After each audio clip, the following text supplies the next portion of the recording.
ഇന്ന് ഇരിഞ്ഞാലക്കുട ശ്രീ കൂടൽമാണിക്യം ക്ഷേത്രത്തിൽ നിന്ന് തൊഴുതു വന്നാലോ? അവിടെ പോകുന്നതിന് മുൻപ് തൊട്ടടുത്തു തന്നെയുള്ള കൊട്ടിലാക്കൽ ശ്രീ ഗണപതി ക്ഷേത്രത്തിൽ കയറി വിഘ്നേശ്വരൻ്റെ അനുഗ്രഹം വാങ്ങി പോകുന്നതാണ് ഉത്തമം. ഹൈന്ദവ വിശ്വാസപ്രകാരം ശ്രീരാമൻ്റെ അനുജനായ ഭരതൻ്റെ സംഗമേശ്വരൻ്റെ പ്രതിഷ്ഠയുള്ള ഇന്ത്യയിലെ അപൂർവം ക്ഷേത്രങ്ങളിൽ ഒന്നാണ് കൂടൽമാണിക്യം ക്ഷേത്രം. ഭരതൻ എന്നാണ് സങ്കല്പമെങ്കിലും പ്രതിഷ്ഠ ചതുർബാഹുവായ മഹാവിഷ്ണുവിൻ്റേതാണ്. ശംഖും ചക്രവും കോദണ്ഡവും അഭയമുദ്രയും ധരിച്ചിരിക്കുന്നു. കിഴക്കോട്ടാണ് ദർശനം. സുന്ദരമായ ഈ പുരാതന ക്ഷേത്രം സ്ഥിതി ചെയ്യുന്നത് കേരളത്തിലെ തൃശ്ശൂർ ജില്ലയിലെ ഇരിഞ്ഞാലക്കുടയിലാണ്. ക്ഷേത്രത്തിനുള്ളിൽ ഉപദേവതാ പ്രതിഷ്ഠകളില്ല എന്നത് ഈ ക്ഷേത്രത്തിൻ്റെ ഒരു പ്രത്യേകതയാണ്. ക്ഷേത്രത്തിനുള്ളിൽ മറ്റ് മഹാക്ഷേത്രങ്ങളെ പോലെ കൂത്തമ്പലമുണ്ട്. മധ്യ കേരളത്തിലെ പ്രസിദ്ധങ്ങളായ നാലമ്പലങ്ങളിൽ രണ്ടാമത്തേത് ഈ ക്ഷേത്രമാണ്. തൃപ്രയാർ ശ്രീരാമസ്വാമി ക്ഷേത്രം, തിരുമൂഴിക്കുളം ലക്ഷ്മണപ്പെരുമാൾ ക്ഷേത്രം, പായമ്മൽ ശത്രുഘ്നസ്വാമി ക്ഷേത്രം എന്നിവയാണ് മറ്റുള്ളവ. രാമായണ മാസമായ കർക്കിടകത്തിൽ ഈ 4 ക്ഷേത്രങ്ങളിൽ ദർശനം നടത്തി വരുന്നത് ഉത്തമമായി കണക്കാക്കപ്പെടുന്നു. മേടമാസത്തിൽ ഉത്രനാളിൽ കൊടികയറി തിരുവോണം നാളിൽ ആറാട്ട് വരത്തക്ക വിധത്തിൽ 11 ദിവസത്തെ കൊടിയേറ്റുത്സവവും തുലാമാസത്തിലെ തിരുവോണം നാളിലെ തൃപ്പുത്തരിയുമാണ് ക്ഷേത്രത്തിലെ പ്രധാന ആണ്ടുവിശേഷങ്ങൾ. ദ്വാരക സമുദ്രത്തിൽ മുങ്ങിത്താണു പോയപ്പോൾ ശ്രീകൃഷ്ണ ആരാധന ഏറ്റുവാങ്ങിയിരുന്ന ദാശരഥി, ശ്രീരാമൻ, ഭരതൻ, ലക്ഷ്മണൻ, ശത്രുഘ്നൻ എന്നിവരുടെ വിഗ്രഹങ്ങൾ സമുദ്രത്തിൽ ഒഴുകി നടക്കുവാൻ തുടങ്ങി. പൊന്നാനി താലൂക്കിലെ നാട്ടുപ്രമാണിമാരായ വാക്കയിൽ കൈമൾക്ക് സമുദ്രത്തിൽ 4 ചതുർബാഹ വിഗ്രഹങ്ങൾ ഒഴുകി നടക്കുന്നുണ്ടെന്ന് സ്വപ്ന ദർശനമുണ്ടായി. പിറ്റേ ദിവസം സമുദ്രതീരത്തു നിന്നും മുക്കുവന്മാർ വഴി ഈ വിഗ്രഹങ്ങൾ കൈമളുടെ അധീനതയിൽ ലഭിച്ചു അത്രേ.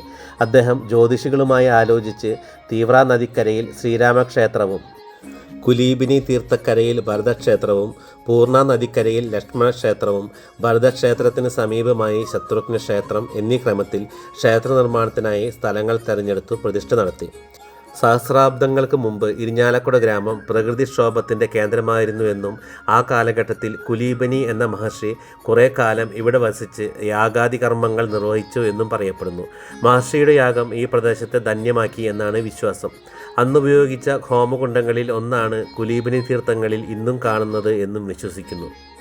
1996 തീർത്ഥക്കുളം വൃത്തിയാക്കുന്നതിനിടയിൽ കിട്ടിയ ഹോമകുണ്ഡത്തിൻ്റെ അവശിഷ്ടം ഇതിൻ്റെ തെളിവായി. ദിവ്യനദികളുടെ സാന്നിധ്യം ഈ തീർത്ഥക്കുളത്തിലുണ്ട് എന്നാണ് വിശ്വാസം. യജ്ഞത്തിൻ്റെ അവസാനം ഭഗവാന്റെ ശാശ്വത സാന്നിധ്യമാണ് മഹർഷി വരമായി ആവശ്യപ്പെട്ടത്. മഹർഷിയുടെ ആവശ്യപ്രകാരം യാഗം നടന്ന സ്ഥലത്ത് നിത്യസാന്നിധ്യം ചെയ്തു കൊള്ളാമെന്ന് വിഷ്ണു ഭഗവാൻ അരുളി ചെയ്ത് അനുഗ്രഹിച്ചു. ഗംഗ, യമുന, സരസ്വതി എന്നീ പുണ്യനദികളെ അവിടേക്ക് വരുത്തി കുലീബിനി എന്ന പേരിൽ ഒരു തീർത്ഥം സൃഷ്ടിച്ചു.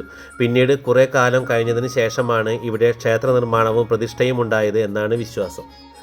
ഇരിഞ്ഞാലക്കുട ഗ്രാമത്തിലെ 42 ഇല്ലക്കാരുടെ സഭായോഗത്തിൻ്റെ ക്ഷേത്രമായിരുന്നു കൂടൽമാണിക്യം. ഇവരിൽ 9 പേരാണ് ഊരാളന്മാർ. ഇതിൽ ഒരു സ്ഥാനം കൊച്ചി രാജാവിനും ഉണ്ടായിരുന്നു. യോഗക്കാരും ഊരാളന്മാരും തമ്മിൽ വാക്കുതർക്കമുണ്ടായപ്പോൾ ഊരാളന്മാരുടെ മണ്ഡപത്തിൽ കയറാനുള്ള അവകാശം നിഷേധിക്കപ്പെട്ടപ്പോഴാണ് മണ്ഡപത്തിൽ കല്ലിട്ടതെന്നും പുരാവൃത്തമുണ്ട്. സാധാരണ മഹാക്ഷേത്രങ്ങളിൽ പ്രധാന പ്രതിഷ്ഠയ്ക്ക് പുറമെ ഗണപതി, ശാസ്താവ്, ദക്ഷിണാമൂർത്തി തുടങ്ങിയ ഉപദേവന്മാരും ഉണ്ടായിരിക്കും. എന്നാൽ ഇവിടെ എല്ലാ സേവയും സംഗമേശ്വരന് മാത്രമേ ചെയ്യാറുള്ളൂ. വാതിൽമാടത്തിൽ തെക്കും വടക്കും ഓരോ തൂണുകളിൽ ദുർഗയും ഭദ്രകാളിയും ഉണ്ടെങ്കിലും അവിടെ അഭിഷേകമോ നിവേദ്യമോ ഇല്ല.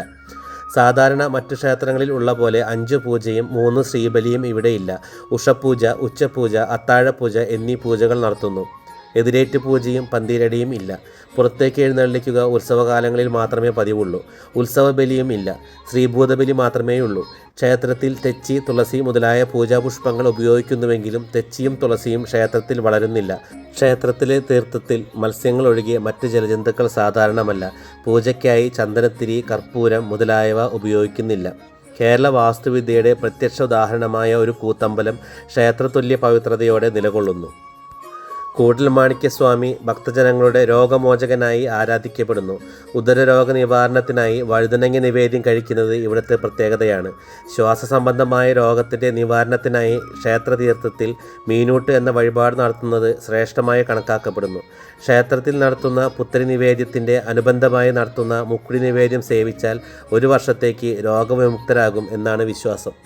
വഴിപാടുകളിൽ ഏറ്റവും പ്രധാനമായ താമരമാല ചാർത്തൽ വർഷക്കാലത്ത് അടിയന്തര ആവശ്യങ്ങൾക്ക് മഴ പെയ്യാതിരിക്കാൻ നടത്താറുണ്ട്. ശ്രീ മഹാവിഷ്ണുവിൻ്റെ അംശാവതാരവും ശ്രീരാമൻ്റെ സഹോദരനുമായ ഭരതനാണ് ക്ഷേത്രത്തിലെ പ്രതിഷ്ഠ. പ്രതിഷ്ഠയ്ക്ക് ഏകദേശം 1 ആൾ പൊക്കമുണ്ട്. ചതുർബാഹുവാണ്. ഈ പ്രതിഷ്ഠ ചതുർബാഹുവായ മഹാവിഷ്ണുവിൻ്റേതാണ്. ശംഖും സുദർശന ചക്രവും കോദണ്ഡവും അഭയമുദ്രയും ധരിച്ചിരിക്കുന്നു. കോദണ്ഡം ശ്രീരാമനെ സൂചിപ്പിക്കുന്നു. കിരീടവും കുറച്ച് ആഭരണങ്ങളും ധരിച്ച് കനത്തിൽ വലിയൊരു പുഷ്പമാല ചാർത്തിയിരിക്കുന്നു. അത് കിരീടത്തിൻ്റെ മുകളിലൂടെ രണ്ട് വശത്തേക്കുമായി പാദം വരെ നീണ്ടുകിടക്കുന്നു. കിഴക്കോട്ടാണ് ദർശനം. ക്ഷേത്രത്തിൽ ഉപദേവതകളില്ല. എന്നാൽ തിടപ്പള്ളിയിൽ ഹനുമാനും വാതിൽമാടത്തിൽ തെക്കും വടക്കും ദുർഗയും ഭദ്രകാളിയും ഉണ്ടെന്നാണ് സങ്കല്പം. കൂടാതെ ക്ഷേത്രത്തിന് മുന്നിലെ ആൽത്തറയിൽ ഗണപതിക്കും പ്രതിഷ്ഠയുണ്ട്. നാലമ്പലവും ബലിക്കൽപുരയും 2 നിലയിലുള്ള വൃത്താകാരത്തിലുള്ള ശ്രീകോവിലും മണ്ഡപവുമെല്ലാം സാമാന്യം വലുതാണ്. ശ്രീകോവിലിൻ്റെ ഭിത്തികളിൽ കലാചാതുരിയോടെയുള്ള ധാരാളം ശില്പങ്ങളുമുണ്ട്. ശീവേലിപ്പന്തൽ വളരെ വലുതാണ്. ബലിക്കൽപുരയും വലിയമ്പലവും എല്ലാം ചെമ്പുമേഞ്ഞവയാണ്. ക്ഷേത്രത്തിന് ചുറ്റും 4 വലിയ കുളങ്ങളുണ്ട്. ക്ഷേത്രവളപ്പിന് അകത്തുള്ള തീർത്ഥം കുലീബനി എന്നു പേരുള്ള മഹർഷി ഇവിടെ ഒരു മഹായജ്ഞം നടത്തിയ ശേഷം പുണ്യനദിയായ ഗംഗ വന്നു നിറഞ്ഞതായി ആണെന്നാണ് ഐതിഹ്യം. തന്മൂലം ഈ കുളം കുലീബനി തീർത്ഥം എന്നറിയപ്പെടുന്നു. ആറാട്ടിനും മറ്റ് ക്ഷേത്രാവശ്യങ്ങൾക്കുമുള്ള ജലം ഇവിടെ നിന്നാണ് ഉപയോഗപ്പെടുത്തുന്നത്. തീർത്ഥപ്രദക്ഷിണം പാപദോഷത്തിനുള്ള വഴിപാടായി കണക്കാക്കപ്പെടുന്നു. ക്ഷേത്രത്തിൽ പ്രദക്ഷിണം പൂർണ്ണമാകണമെങ്കിൽ കുലീബനി തീർത്ഥവും കൂത്തമ്പലവും ക്ഷേത്രത്തോടൊപ്പം പ്രദർശനത്തിൽ ഉൾപ്പെടുത്തണം എന്നാണ് വിശ്വാസം. ക്ഷേത്രവളപ്പിന് പുറത്തായി കിഴക്ക് വശത്തായുള്ള കുളം കുട്ടൻകുളം എന്നറിയപ്പെടുന്നു. ഇത് കുട്ടൻ എന്ന ദ്രാവിഡ ദേവനുമായി ബന്ധപ്പെട്ട പേരാണ്. ക്ഷേത്രം ആദിയിൽ ദ്രാവിഡ ക്ഷേത്രമായിരുന്നതിനുള്ള തെളിവുകളിലൊന്നാണ് ഇത്. ഇതുകൂടാതെ തെക്കുഭാഗത്തും പടിഞ്ഞാറു ഭാഗത്തുമായി വേറെ 2 കുളങ്ങളുണ്ട്. ഏത് കൊടിയ വേനലിലും വറ്റാത്ത ഈ കുളങ്ങൾ ഇരിഞ്ഞാലക്കുടയുടെ ജലസമൃദ്ധി നിലനിർത്തുന്നതിൽ പങ്കുവഹിക്കുന്നു. ഇവയിലെ കുലീബനി തീർത്ഥം 1996 വറ്റിച്ചപ്പോൾ ഹോമകുണ്ഡത്തിൻ്റെ ചില അവശിഷ്ടങ്ങൾ കണ്ടെത്തിയത് ഈ ക്ഷേത്രത്തിൻ്റെ ഐതിഹ്യത്തിന് തെളിവായി കണക്കാക്കപ്പെടുന്നു.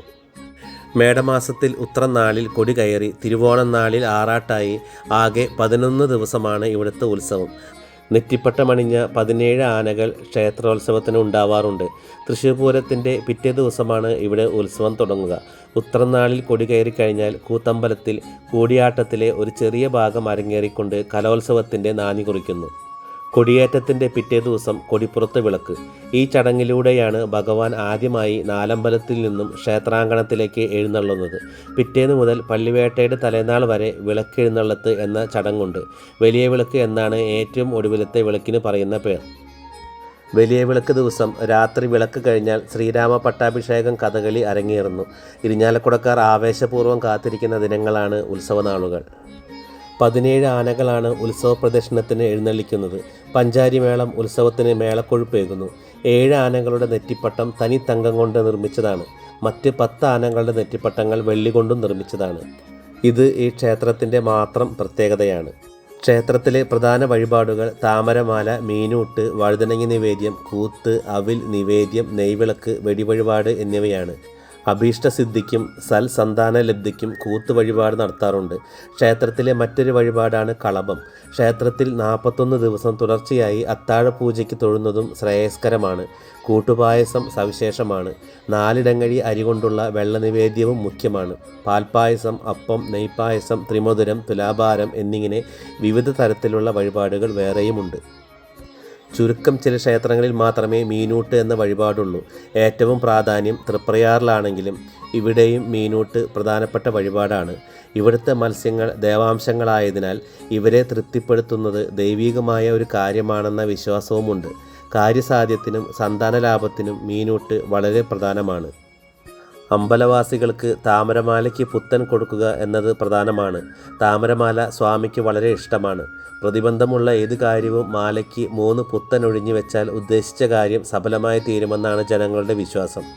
വർഷകാലത്ത് അടിയന്തര ആവശ്യങ്ങൾക്ക് മഴ പെയ്യാതിരിക്കാൻ ഈ വഴിപാട് കഴിച്ചാൽ മഴ പെയ്യില്ല എന്നും വിശ്വാസമുണ്ട്. കല്ല്, മരക്കൊത്തുപണികൾ, ചുവർച്ചിത്രങ്ങൾ എന്നിവയാൽ സമ്പന്നമാണ് ഈ ക്ഷേത്രം. ശ്രീകോവിലിൻ്റെ ചുവരുകളിൽ സർപ്പങ്ങളുടെ പാദങ്ങൾ, ആനകളുടെ പ്രതിമകൾ, യോദ്ധാവ്, ഒരു മുനി, കയ്യിൽ വാളുമായി കുതിരപ്പുറത്ത് നിൽക്കുന്ന പട്ടാളക്കാരൻ തുടങ്ങിയ കൊത്തുപണികളുണ്ട്. വ്യത്യസ്ത ഭാവങ്ങളിലുള്ള ദേവതകളെയും ചിത്രീകരിച്ചിരിക്കുന്നു. ചുറ്റമ്പലത്തിൻ്റെ മുൻവാതിലിൻ്റെ മുകളിലുള്ള മരക്കൊത്തുപണികളിൽ ഇരുവശത്തും ആനയോടുകൂടിയ ശ്രീ മഹാലക്ഷ്മിയെ ചിത്രീകരിച്ചിരിക്കുന്നു. ചുമർ ചിത്രങ്ങളിൽ കിഴക്ക് ശ്രീ ബ്രഹ്മാവിൻ്റെയും തെക്ക് ദേവിയുടെയും പടിഞ്ഞാറ് ശ്രീ നരസിംഹത്തിൻ്റെയും വടക്ക് ഭഗവാൻ വിഷ്ണുവിൻ്റെയും പ്രതിമകളാണ് പ്രധാനം. അഗ്രമണ്ഡപത്തിൻ്റെ തെക്ക് വടക്ക് തൂണുകളിൽ ദുർഗാദേവിയെയും ശ്രീ ഭദ്രകാളിയെയും ചിത്രീകരിക്കുന്ന ചുവർ ചിത്രങ്ങൾ കാണാം. രാമായണം, ഭഗവത്ഗീത, ഭാഗവതം എന്നിവയിൽ നിന്ന് എടുത്ത ചില ആധുനിക ചിത്രങ്ങൾ ചുറ്റമ്പലത്തിൻ്റെ ചുവരുകളിൽ കാണാം. ഭഗവാൻ ഭരതൻ ശ്രീരാമൻ്റെ പാദുകങ്ങൾക്ക് പൂജകൾ ചെയ്യുന്നതാണ് പ്രതിഷ്ഠയുടെ സങ്കല്പം. വഴുതനങ്ങ നിവേദ്യത്തെക്കുറിച്ച് ഒരു ഐതിഹ്യമുണ്ട്. ഒരിക്കൽ ഒരു ഭക്തന് വയറുവേദന വന്ന് രോഗശാന്തിക്കായി ഭഗവാനോട് പ്രാർത്ഥിച്ചു. ഒരു രാത്രിയിൽ ഭഗവാൻ സ്വപ്നത്തിൽ പ്രത്യക്ഷപ്പെട്ട് തൻ്റെ തോട്ടത്തിൽ നിന്ന് 101 വഴുതനകൾ എടുത്ത് ഭഗവാനെ സമർപ്പിക്കാൻ പറഞ്ഞു. അദ്ദേഹം അത് ചെയ്യുകയും രോഗത്തിൽ നിന്ന് ശാശ്വതമായി സുഖം പ്രാപിക്കുകയും ചെയ്തു. പ്രശസ്ത സംഗീതജ്ഞനായ ചമ്പൈ വൈദ്യനാഥ ഭാഗവതർക്കും സമാനമായ ഒരു അനുഭവമുണ്ട്. എല്ലാ ശനിയാഴ്ചയും ഞായറാഴ്ചയും ഇതുപോലെ ദീപാലങ്കാരങ്ങളാൽ മനോഹരമായിരിക്കും ശ്രീ കൂടൽമാണിക്യ ക്ഷേത്രം.